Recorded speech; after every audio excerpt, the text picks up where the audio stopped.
Hello students. तो student आज हम ऑर्गेनिक केमिस्ट्री के अकॉर्डिंग पार्ट 5 और जैसा कि हमारी बात हुई थी कि हम मैकेनिज़्म की एक सीरीज़ कंटिन्यू कर रहे हैं, मैकेनिज़्म की सीरीज़ कंटिन्यू करेंगे। तो स्टूडेंट लास्ट लेक्चर में, प्रीवियस लेक्चर में हमने SN1 किया, SN2 और elimination.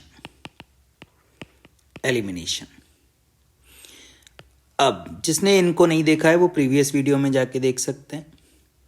Now today we will discuss about the anti Markovnikov reaction mechanism. Anti Markovnikov reaction mechanism आज हम डिस्कस करेंगे। तो स्टूडेंट ये फ्री रेडिकल मैकेनिज्म है, this is the important point. Free radical mechanism है sir.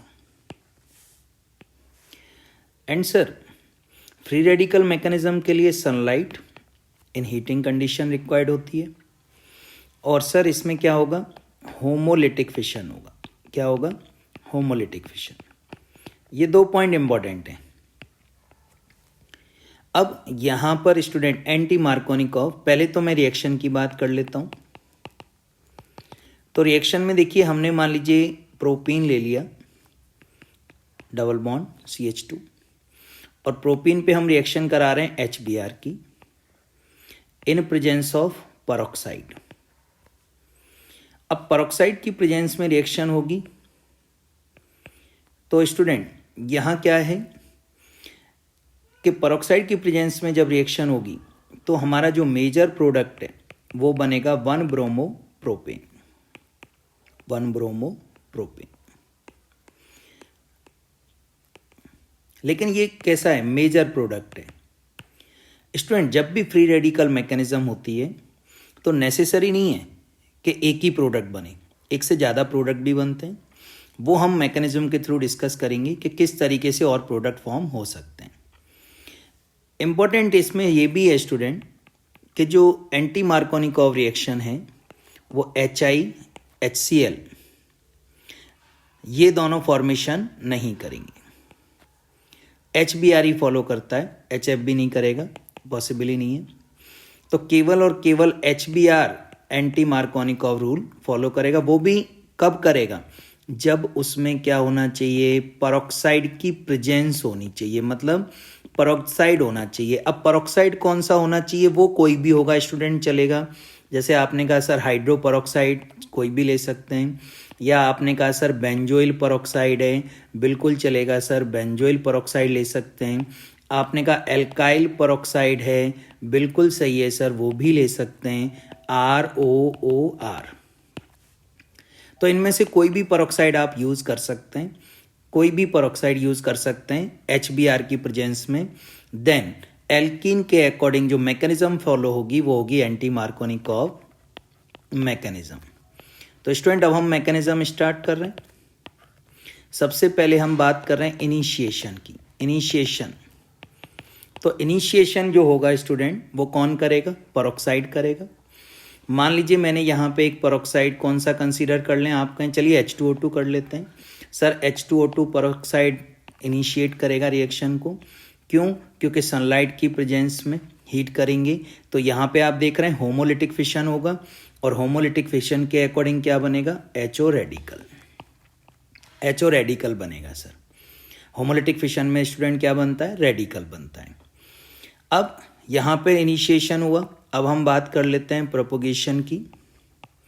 Propagation step में क्या होता है स्टूडेंट कि जो HO रेडिकल है वो HBr के साथ रिएक्शन करेगा और यहाँ से H कहाँ आ जाएगा?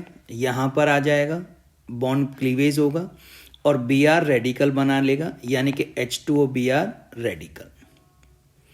अब स्टूडेंट यहाँ जो Br रेडिकल है CH3CH डबल बॉन्ड CH2, जब Br रेडिकल यहाँ अटैक करेगा तो स्टूडेंट दो पॉसिबिलिटीज़ हैं। या तो Br रेडिकल इस कार्बन पे अटैक करेगा या सेकंड पे करेगा। तो दोनों के रेस्पेक्ट में लिख लेते हैं, CH3CH और CH2 रेडिकल बनेगा। और सर या फिर CH3CH रेडिकल CH2Br। इंपॉर्टेंट ये है स्टूडेंट यहाँ पर कि ये जो फ्री रेडिकल है वो प्राइमरी है और ये जो फ्री रेडिकल है सेकेंडरी है। और we know that very well कि secondary free radical is more stable than primary, right. Free radical की स्टेबिलिटी ऑर्डर क्या है, सेकेंडरी मोर देन प्राइमरी। तो स्टूडेंट इसी के रेस्पेक्टिव अगर हम CH3CH रेडिकल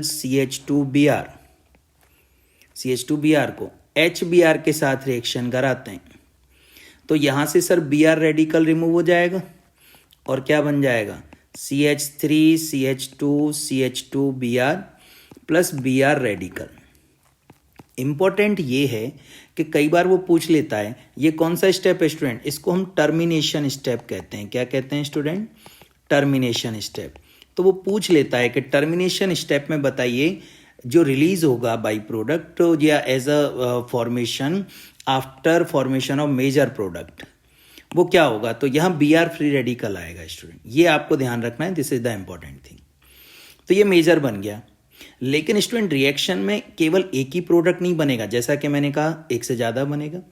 तो टर्मिनेशन स्टेप में क्या होता है कि यहाँ पर स्टूडेंट जो CH3 आपने देखा कि यहाँ पर एक और हमारे पास है CHBr CH2 रेडिकल। तो यहाँ ये जो Br रेडिकल है वो Br रेडिकल रिएक्शन कर लेगा और यहाँ क्या बना लेगा, CH3CHBr CH2Br। यानी कि यहाँ पे मेरे पास एक प्रोडक्ट और बन गया 1,2-डाइब्रोमो प्रोपेन। तो ये भी प्रोडक्ट बनेगा, लेकिन इन सबको हम as a by product consider करेंगे क्योंकि मेजर तो एक ही है 1 ब्रोमो प्रोपेन। इसके अलावा स्टूडेंट एक प्रोडक्ट और बनेगा, वो ये कि सर CH3CHBr CH2 रेडिकल और further sir CH3CHBr CH2 radical. तो ये आपस में रिएक्शन कर लेंगे और क्या बनेगा, CH3CHBr CH2 single bond CH2 CHBr CH3। यानी कि सर एक प्रोडक्ट ये भी बन गया, ये भी बाई प्रोडक्ट है।